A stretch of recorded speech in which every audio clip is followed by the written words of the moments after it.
السلام علیکم ویورز.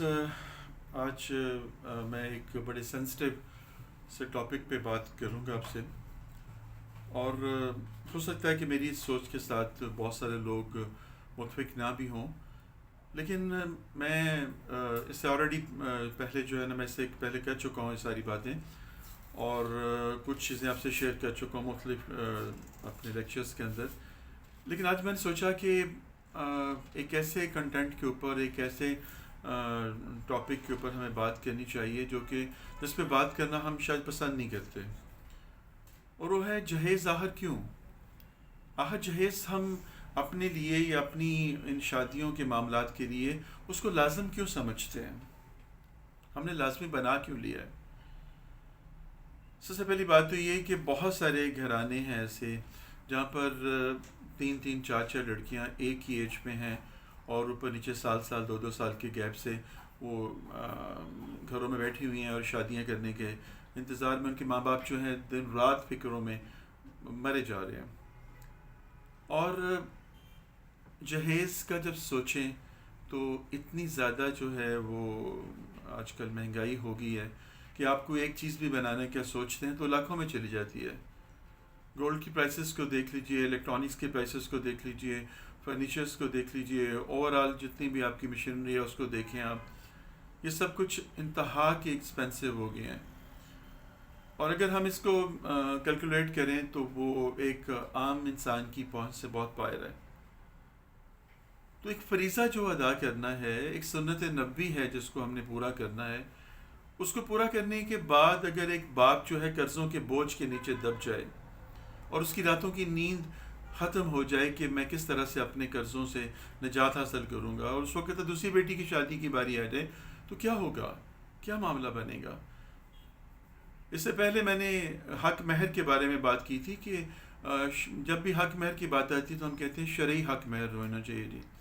تو شرعی حق مہر کو ہم کیا کر دیتے ہیں، اس کو میکسیمم کر دیا تو 5,000 کے اندر، 3,000 کے اندر 5,000 پکڑا دیتے ہیں.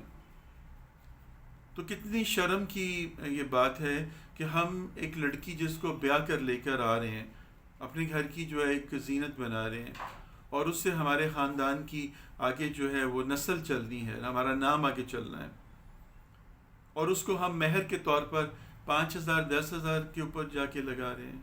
یہ بھی میں نے زیادہ بتا دیا آپ کو کہ ایسے موقعوں پر خاص طور پر جو ٹپیکل قسم کے ہمارے خاندان کے سو کارڈ بڑے ہوتے ہیں وہ اس میں اپنا دین آ کے شامل کر دیتے ہیں. اور شرعی لکھو جی، تو شرعی حق مہر کی کیلکولیشن کر کے مجھے بتائیے گا ضرور. آج سے 1446 سال پہلے نبی کریم صلی اللہ علیہ وسلم نے اپنی تمام ازواج اور اپنی بیٹیوں کا جو مہر مقرر کیا وہ 500 درہم تھا. اب 500 درہم کو آج کے دور تک لے کر آئیں گولڈ کی قیمت کے ساتھ، اس کو ملٹیپلائی کر کے جو کیلکولیشن نکالیں تو آپ کو خود اندازہ ہو جائے گا کہ آپ نہیں ادا کر سکتے وہ اتنا شرعی حق میں جو ہے. تو میں نے بولا تھا کہ آپ ایسا کہہ رہے ہیں کہ ایک بندے کی ایک مہینے کی جو آمدن ہے، اگر وہ جاب کرتا ہے تو ایک مہینے کی سیلری، اگر وہ جو ایک بزنس مین ہے، دکاندار ہے، تو ایک مہینے کی بچت جتنی بھی بنتی ہے اس کی وہ اپنی بیوی کے ہاتھ پہ رکھ دے کہ اس کے مہر کے طور پر اس کو ادا کر دے. اس کو بھی تھوڑی سی سیکیورٹی فیل ہو، اس کو بھی تھوڑا سا ایک محسوس ہو کہ میرا ہسبینڈ میرے ساتھ جو ہے کتنا لائل ہے. تو یہ بات اب سیکنڈ سٹیج پہ دوسری بات آتی ہے جہیز. اکثر جب لڑکی تلاش کی جاتی ہے تو ماں، بہن، بھائی، بھابھیاں اور یہ سب کے سب مل کر اجتماعی طور پر جا کر اس کو تلاش کرتے ہیں، اور اس کے اندر 100 قسم کے نقائص ڈھونڈنے کی کوشش کرتے ہیں. اور اس کے بعد پھر بات جب وہ کلیئر ہو جاتی ہے، پسندیدگی ہوگی، تو اب بات آ جاتی ہے جہیز کے اوپر. بظاہر یہی کہا جاتا ہے نہیں جی ہمیں کسی چیز کی ضرورت نہیں ہے، لیکن در حقیقت باتوں باتوں میں کوئی نند کوئی نہ کوئی ایسی بات ان تک کہتی ہے جی ہاں جی بیڈ روم دا فرنیچر لے آؤ، بیڈ روم دے اپنا اے سی لے آوے، اپنا کدھر ہو کر لے، بس ایل ای ڈی کر لو، ڈسپنسر انج ہو جائے، فریج ہو جائے بیڈ روم دی. اس طرح کرتے کرتے اس ایک چیز کا ایک برڈن ڈال دیا جاتا ہے. اور کچھ کیسز میں جو گاڑی کی ڈیمانڈ کر دی جاتی ہے، کچھ ایسی باتیں کہہ دی جاتی ہیں. تو پیرنٹس جو ہیں وہ مرتے کیا نہ کرتے وہ اس کام کی طرف چل پڑتے ہیں. تو سوچیں ذرا کہ گھر بسا کون رہا ہے، لڑکا بسا رہا ہے کہ لڑکی بسا رہی ہے؟ ایک گھر بس رہا ہے لڑکے سے، ایک مرد سے. مرد کو ڈومینیٹ کیا گیا ہے، رب نے اس کو ایک پوزیشن دی ہے، اس کو ایک درجہ اوپر دیا عورت کے اوپر، تو پھر یہاں پر وہ درجہ کہاں چلا جاتا ہے؟ یہاں پر آ کر وہ مرد جو ہے وہ یہ کیوں نہیں ڈیسیژن لیتا کہ نہیں، وہ ڈیسائسو کیوں نہیں ہوتا کہ نہیں مجھے کچھ نہیں چاہیے، مینس کچھ نہیں چاہیے، ناٹ اے سنگل پینی. دیکھیں گفٹ کی مد میں آپ کسی کو کچھ بھی دیتے ہیں تو اس کے اوپر کوئی اعتراض نہیں ہوتا، وہ کپڑے کی صورت میں ہوتا ہے، وہ کسی بھی صورت میں، ایک واچ کی صورت میں ہوگا، کچھ ہو گیا، وہ گفٹ تحفہ تو ہائپ لینا دینے میں کوئی مسئلہ نہیں ہے. اتنی حد تک تو ٹھیک ہے کہ آپ جو ہے لڑکے کے لیے یا لڑکی کے لیے یا لڑکے کی گھر والوں کے لیے کوئی کپڑے وغیرہ بنا لیتے ہیں، کچھ کر لیتے ہیں، اپنے گفٹ کے طور پر ان کو آپ دے دیتے ہیں، تحفے کے طور پہ دے دیتے ہیں، تو ڈزنٹ میٹر. لیکن یہ کیا جی کہ فریج بھی لے کے آنی ہے، ڈسپینسر بھی لے کے آنا ہے، اس کے علاوہ LED بھی لے کے آنی ہے، AC بھی لے کے آنا ہے، بیڈ بھی لے کر آنا ہے، ڈریسنگ بھی لے کر آنی ہے، اور اس کے بعد جتنی کچن اپلائنسز ہیں وہ ساری کی ساری ہونی چاہیے، واشنگ مشین ہونی چاہیے، فرنیچرز میں وہ سارے کا سارا صوفہ سیٹ ہونا چاہیے، ڈائننگ ٹیبل ہونی چاہیے، سیٹی ہونی چاہیے، یہ بھی ہونا چاہیے، وہ بھی ہونا چاہیے، پھر بستر، پھر بلینکٹس، پھر اس کے بعد پتہ نہیں کیا کہ علم پڑلم سب کچھ چیزیں جو ہے یہ کی جاتی. تو آپ ذرا سوچیں کہ آپ کی بیٹی گھر بسانے جا رہی ہے، آپ پہ وہ بوجھ ہے جس کو آپ اپنے گھر سے اپنے باہر بھیج دیے، یا کیا ایسا سکم اس کے اندر، کیا ایسا نقص اس کے اندر پیدا ہو گیا جس نقص کو پورا کرنے کے لیے آپ نے اتنی ڈاوری جو ہے اس جہیز کی صورت میں آپ اس کو دے رہے ہیں. دیکھیں کسی کو مہمان، آپ کے گھر میں کوئی مہمان آ جاتا ہے تو آپ اپنے کمرے کو صاف کرتے ہیں، اس کے نئے بستر نکالتے ہیں، اس کو بچھاتے ہیں، پھر اس کو واپس سلاتے ہیں. کیا آپ اس سے کہتے ہیں کہ جب ہمارے گھر میں تم نے آنا ہے تو اپنا سامان لے کر آؤ؟ تو وہ لڑکا یہ سوچے کہ میں ایک جیون ساتھی اپنے لیے سلیکٹ کیا ہے میں نے، اور اب اس کو اپنی زندگی کا میں حصہ بنانے لگا ہوں، جو کل کو میری جنریشن کو جنریٹ کرنے کا معاون ثابت ہوگی. تو اس کو چاہیے کہ وہ اپنے اس کے پہلے، ظاہری بات اس کے نان نفقے کا مالک اس نے ہونا ہے. اگر اس کے سارا کچھ پیچھے سے وہ لے کر آئے گی تو اس کا نان نفقہ کیسے پورا کرے گا وہ؟ تو اس کو چاہیے کہ اس سے آنے سے پہلے جو روم اس نے سیٹ کرنا ہے اس کو ڈیکور کرے، اس کو رینوویٹ کرے، اس کے اندر اچھا فرنیچر لگائے، سب کچھ تیار کر کے اس کو ویلکم کرے کہ آؤ، یہ تمہارے لیے میں نے سجایا ہوا ہے، یہ تمہارے لیے میں نے تیار کیا ہے، میری اوقات یہ ہے، میری حیثیت یہ ہے، میں نے اپنی اوقات اپنی حیثیت کے مطابق اس کو سجا سوار دیا ہے، نو کم ہے. ٹھیک ہے جی. اب اس کے اندر جو امپریشن آئے گا اس کا بہت پازیٹیو آئے گا. بارش کا پہلا قطرہ بننا بہت مشکل کام ہوتا ہے، بھسم آنا پڑتا ہے، ٹھیک ہے، لیکن آہستہ آہستہ پھر جب بارش آ جاتی ہے تو پھر ہر طرف جل تھل ہو جاتا ہے. تو اس چیز کے اوپر ذرا غور کریے کہ کیا یہ ہمارے اسلام کی تعلیمات ہیں؟ ہم ایک طرف تو سنت نبوی پوری کر رہے ہیں، ایک تو اللہ کا حکم مان رہے ہیں کہ نکاح کر رہے ہیں، اور دوسری طرف ہم جہیز کی لعنت کے اندر اپنے آپ کو گرفتار کیا ہوا ہے. اگر ڈائریکٹلی نہیں کہتے تو انڈائریکٹلی کہہ دیتے ہیں، اور اب تو ڈائریکٹلی کہتے ہیں جی کہ میری جی کہنا تینوں سنانا نونو کہ جی میری جی فلاں آئی تو وہ یہ لے کر آئی، فلاں آئی تو وہ یہ لے کر آئی، فلاں آئی تو وہ یہ لے کر آئی. اب اس میں دو باتیں ہیں جو کہ میں آپ کو کلیئر کرنا چاہتا ہوں. نمبر 1 یہ کہ آپ کے جو یعنی کہ پیرنٹس ہیں، وہ لڑکی کے جو ماں باپ ہیں، وہ ایک ڈر کے اندر، ایک خدشے کے اندر مبتلا ہو جاتے ہیں. ہمارے معاشرے کی سو کارڈ قسم کی ویلیوز اس طرح کی بنی ہوئی ہیں کہ وہ ایک ڈر کے اندر چلے جاتے ہیں کہ اگر ہم نے اپنی بیٹی کو کچھ نہ دیا، ابھی تو اس کے ان لاس جو ہیں وہ یہ کہہ رہے ہیں کہ ہمیں کچھ نہیں چاہیے، تو کل کو جب یہ چلی جائے گی تو اس کو تانے نہ ماریں، اس کو باتیں نہ سنائیں. میری بیٹی کو کوئی باتیں نہ سننی پڑیں، مائیں وہاں پر آ کر رول پلے کرتی ہیں، لے میں اپنی تینوں گلاں سناواں، ان حالی ہاتھ بھیج دوں کیا کہ غریباں نہیں تھی آ گئی. یہ بھی غلط ہے، یہ آپ کی اپنی ایگو ہے جو کہ آپ کو مروا رہی ہے. تو یہاں پر تھوڑا سا آپ کو بھی تھوڑا سا ایک کمپرومائز کرنا چاہیے، تھوڑا سا کوآپریٹ کرنا چاہیے، تھوڑا سا ٹورڈز نیرو سائڈ پہ آئیں، اپنے کو جھکائیں. اگر ایک ریلیف مل رہا ہے تو اس کو لیں. تو یہاں پر یہ کیا بات ہوگی کہ نہیں جی نہیں، اگر میں نے اپنی بیٹی کو کچھ نہ دیا تو لوگ کیا کہیں گے؟ کل کو اس کے سسرال والے اس کو باتیں کریں گے، اس کی درانی، اس کی جٹھانی جو ہے وہ اس کو باتیں کریں گی کہ میری بیٹی کچھ لے کے نہیں آئی. ایک تو یہ کنسیپٹ اپنے مائنڈ سے ختم کریے.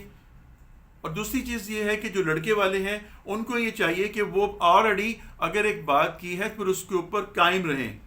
اگر ایک بات کہہ دی ہے کہ ہمیں جی بس 2 کپڑوں میں 3 کپڑوں میں چاہیے تو پھر اس کو وہاں تک رہنے دیجیے.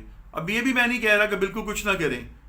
ایک بیٹی ہے، اس کی شادی کے چو ہیں، وہ اپنے کپڑے ڈریسز بنانا چاہتی، ڈریسز بنائے، کوئی مسئلہ نہیں ہے، اس کے پیرنٹس اس کو بنا کے دیں، جتنی اس کی خواہش ہے وہ ان کو ڈریس بنا کے دیں، اپنی پسند کی ڈریس بنائے جو اس نے پہننے ہیں. لیکن یہ بہت زیادہ ایکسیسو گولڈ کا سیٹ پہنانے، 5 سیٹ پہنائے جی، کڑے پوائے، چوڑیاں پوائیاں، یہ ساری چیزیں جو ہے نا، یہ والی اس کو کمپلشن نہ کریں. اگر پیرنٹس اس کو کچھ گفٹ میں کچھ کرنا چاہتے ہیں، کچھ دینا چاہتے ہیں تو 100 دفعہ دے دیں، لیکن وہ بھی لائٹ سا، ہلکا سا ہو، جو کہ ایک نام کا سین ہو جائے. اور بہت بھاری بھرکم یہ جو ویڈنگ کے جو برائڈل ڈریسز ہوتے ہیں، ان سے اوائڈ کیجیے. 2 گھنٹوں کی ساری گیم ہے، 2 گھنٹے کے لیے آپ اتنے لاکھ روپے کا جو ڈیزائنرز آئٹم، 5 10 لاکھ روپے کے اور 2 لاکھ روپے کے، 50 ہزار کا کم از کم جو ہے وہ ڈریس پہنا جاتا ہے، اور اس کے بعد اس کو رکھ دیا جاتا ہے، وہ کسی کام کے نہیں ہو. تو اس کا کیا فائدہ؟ سمپل سٹی کے اندر بہت خوبصورتی ہے، ٹھیک ہے جی. آپ وہی ایک اچھا ڈریس بنائیں جو کہ آپ کا بعد میں بھی چل سکے. کوئی شلوار قمیض کے طور پر ہو جائے، کسی قسم کی کوئی چولی ٹائپ ہو جائے، کوئی ایسا ہو جو کہ لہنگا ٹائپ ہو جو کہ بعد میں بھی استعمال میں آ جائے، تو آپ اس کو بنائیں، ضرور بنائیں، اپنے شوق پورا کریں. لیکن اس کے لیے کمپلشن جو ہے یہ مت رکھیں کہ یہ ہو تو وہ ہو تو یہ ہو تو ایسے ہو. اب لڑکی والوں کو جی لڑکے کا ڈریس جو ہے لڑکی والے دیں ولیمے کا، یہ کیا بات ہے؟ اس کی بھی مجھے سمجھ نہیں آ سکی. کیوں جی؟ کیا لڑکا کوئی اس قابل نہیں ہے کہ اپنا ایک پینٹ کوٹ نہ بنا سکے، کوئی شلوار شیروانی نہ بنا سکے، کچھ نہ پہن سکے؟ تو شادی کس مقصد کے لیے کر رہا ہے؟ میں ایسے لوگوں کو جانتا ہوں جو اپنے گھر کو فرنیچر نہیں بدلتے کہ بیٹے کی شادی کرنی ہے تو پھر نوں لے کے آئے گی، ٹھیک ہے جی. اس سارے کا سارا فرنیچر اٹھا کر، جیسے وہ شادی ہوتی ہے سارا فرنیچر اٹھا دیتے ہیں، اپنی بہو کا سارا فرنیچر لگوا لیتے ہیں، اور وہ بیچاری 6 ماہ سال تو دیکھ لیتی ہے. جب 6 ماہ سال کے بعد اس کے ساتھ اچھا سلوک نہیں ہوتا، پھر وہ گنوانا شروع کر دیتی ہے، یہ صوفہ بھی میرا، یہ بیڈ بھی میرا، میرے باپ نے یہ بھی دیا، میرے باپ نے وہ بھی دیا، اور یہاں سے بس ٹسل شروع ہوگی، جنگ شروع ہوگی، لڑائی شروع ہوگی. تو اس نوبت کو آنے ہی نہ دیں، ایسا موقع بننے ہی نہ دیں. اللہ سے دعا ہے میری کہ اللہ تعالیٰ جو ہے ہمیں یہ سارے سمپل سٹی کے طریقہ کار جو ہیں، جو کہ ہمارے لیے بہت اچھے ہیں، ان کو اپنانے کی توفیق دے. دیکھیں کووڈ کی وجہ سے ہم نے بہت ساری تبدیلیاں اپنی زندگی کے اندر پیدا کی ہیں، اپنی روٹین کی چیزوں کو چینج کیا ہے. اس میں یہ بیاہ شادی کے معاملات بھی ہیں جن کے اندر اب لمیٹڈ لوگ شامل ہوتے ہیں، کم لوگ آتے ہیں، اوائڈ کرتے ہیں گیدرنگ سے، اس لیے کوئی نہ کوئی 1 آدھ 2 بندے چلے جاتے ہیں اور وہ جا کے شامل ہوتے ہیں، شادی ہو جاتی ہے. کسی کی شادی رکی ہے؟ کسی بچی کے پیرنٹس کو کسی باتیں کی ہیں انہوں نے، لڑکے والوں نے کہا کہ ہم 400 بندے لے کے آئیں گے، 300 بندے لے کر آئیں گے. کسی نے کہا کہ جی یہ بینڈ باجے کے بغیر یہ بارات آ گئی، ایسے ہو گیا ایسے ہو گیا. 10 بندوں نے، 15 بندوں نے، 20 بندوں نے جا کے نکاح پڑھا کے رخصتی لے لی ہے، جو کہ اسلام کے بالکل اس کے مطابق ہے، اقدار کے مطابق ہے. تو کیوں نہیں، اگر ہم اس مجبوری کے تحت ڈنڈے کے دور کے اوپر اس بیماری کے ڈر سے یا گورنمنٹ کی طرف سے جو رول بن گیا اس کی وجہ سے ہم یہ سب کچھ کر رہے ہیں، تو اس مینس کہ ہمارے اندر الٹریشن کی گنجائش ہے. تو اس الٹریشن کو اپنی زندگی کے اندر لے کر آئیے، جہیز کو اپنی زندگی سے نکال دیجئے. خدا کی قسم 2 فائدے ہوں گے، ایک تو یہ کہ حسد اور کمپلیکس جو ہے وہ ختم ہو جائے گا، اور دوسرا یہ ہے کہ بچیاں جو ہے گھروں میں بیٹھی نہیں رہ جائیں گی، بڑی آسانی کے ساتھ ان کے اچھے جگہوں پہ نکاح ہو جائیں گے. اور نبی کریم صلی اللہ علیہ وسلم سے پوچھا گیا کہ عورت سے اگر تمہیں شادی کی جاتی ہے تو 3 وجوہات سے کی جاتی ہے. ایک اس کے حسب نسب کی وجہ سے کی جاتی ہے، ایک اس کے مال و دولت کی وجہ سے کی جاتی ہے، اور ایک اس کی خوبصورتی کی وجہ سے کی جاتی ہے، اور ایک اس کی دینداری کی وجہ سے کی جاتی ہے. تمہیں اگر چوز کرنا پڑے تو ایک دیندار بیوی کو چوز کرو. خوبصورتی ڈھل جاتی ہے، دولت ختم ہو جاتی ہے، لیکن جو رہنے والی چیز ہے وہ سیرت ہے، اس کے دین ہے جو نسلوں تک آگے چلتا ہے. تو اس کے اندر یہی چیزیں، یہ بیسکس ہیں جو کہ ہمارا اسلام ہمیں سکھاتا ہے. اگر ہم اس کو سیکھ لیں گے، اس پہ عمل کریں گے، ہماری زندگی بہت اچھی ہو جائے گی. اس امید کے ساتھ آپ سے اجازت چاہوں گا کہ یہ ہے تو کڑوا سا سچ، لیکن اس کو ضرور اپنے اندر اپنائیے گا کہ اگر ہم مسلمان ہیں، اگر ہم نبی کریم صلی اللہ علیہ وسلم کی تعلیمات پر چلنے والے ہیں، اگر ہم ان کو فالو کرنے والے ہیں، نعرہ رسول لگانے والے ہیں، اور زندگی کو اپنی ایک اس رنگ کے اندر نہیں لے کے جا رہے، تو پھر یہ جہیز کیوں؟ آخر یہ جہیز کیوں؟ اس کو کیوں نہیں ختم کیا جا سکتا؟ کبھی ایک رول ماڈل بنیے، اپنے بیٹے سے کہیے کہ اپنے کمرے کو رینوویٹ کرو، سجاؤ اس کے لیے جس کو تم لے کر آنے والے ہو، اور پھر اس کو وہ شرعی حق مہر جو ہے وہ دو، شرعی حق مہر جو تمہاری کمائی ہے اس کو دو. یا خوبصورت سے خوبصورت چیز اس کو جو تم گفٹ کر سکتے ہو دو، پھر مزہ ہے. پھر دیکھیے تو پھر اللہ سے جب آپ دعا کریں گے تو زندگیاں بڑی اچھی ہو جائیں گی اور بچیاں بھی اپنے گھروں میں بھی آئی جائیں گی. اللہ سے بہت دعا ہے کہ اللہ میری اس ساری کوشش کو قبول کرے اور آپ تک میری بات جو ہے وہ اثر رکھے، اور آپ مجھے بتائیں کہ آپ لوگوں نے اس طریقے پہ چل کر حق مہر اور جہیز کی جو لعنت ہے اس سے آپ نے جو ہے وہ چھٹکارا پا لیا ہے اور آپ نے زندگی کو بہتر طریقے سے گزارنا شروع کر دیا. ٹل نیکسٹ ویڈیو تک کے لیے اجازت. اللہ حافظ.